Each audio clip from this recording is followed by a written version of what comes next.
पुण्याच्या भोरमध्ये अयोध्येतून आणलेल्या श्रीराम अक्षता मंगल कलशाचं पूजन करण्यात आलं। त्यानंतर ढोल ताशांच्या गजरात शिवतीर्थ चौपाटी ते श्रीराम मंदिर अशी मिरवणूक काढण्यात आली।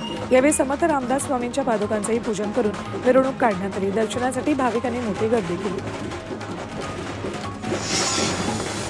आंबेगाव तालुक्यातील नागपूरमध्ये ऊसतोड मजुरांना शेतात बिबट्याची 3 पिल्लं आढळली। वनविभागानं या पिल्लांना पुन्हा बिबट मादीकडे पाठवले। आपल्या पिल्लांना घेऊन जाताना सर्व घटना सीसीटीव्हीत चित्रित झाली आहे। पुण्यातील पीएमपीएमएल बस ड्रायव्हर प्रवाशांच्या जीवाची पर्वा न करता मोबाईलवर बोलत बस चालवताना दिसतोय। हा सगळा प्रकार पुणे अहमदनगर महामार्गावर शिक्रापूर इथे घडलाय।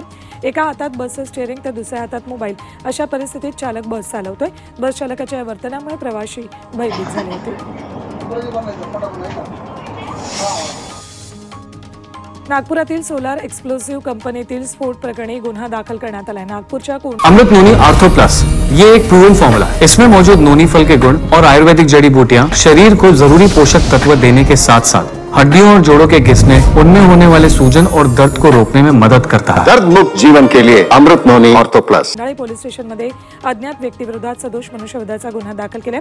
सोलार कंपनीतील स्फोटात 9 जणांचा मृत्यू झाला तर अनेक जण जखमी झालेत। त्यामुळे स्फोट कसा झाला याचा तपास सुरू आहे। पोलीस अधिक तपास करत आहेत। उल्हासनगरमधल्या भीषण अपघाताचं सीसीटीव्ही फुटेज समोर आले। यात भरधाव वेगाने जाणाऱ्या कारनं रस्त्यावरून जाणाऱ्या रिक्षा, कार आणि पार्क केलेल्या इतर वाहनांना जोरदार धडक दिली। मद्यधुंद अवस्थेत कार चालवणाऱ्या 22 वर्षीय लवेश रमानेला पोलिसांनी अटक केली। या अपघातात 3 मृत्यू झाला तर 3 जण जखमी झाले होते। चीनला भूकंपाचा मोठा धक्का बसला। या भूकंपात 111 नागरिकांचा मृत्यू झालाय तर अनेक जण इमारतीच्या ढिगाऱ्याखाली दबल्याची भीती आहे। गान्सू प्रांतात रात्री 12च्या सुमाराला 6.2 रिश्टर स्केल तीव्रतेचा भूकंप झाला। गान्सूमध्ये 100 तर क्विंघायमध्ये 11 जणांचा मृत्यू झाला।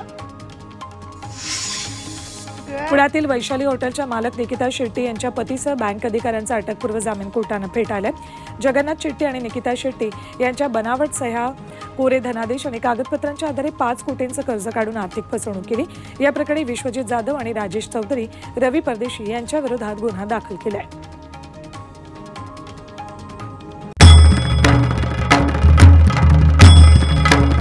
भंडाऱ्याची उधळण म्हणजे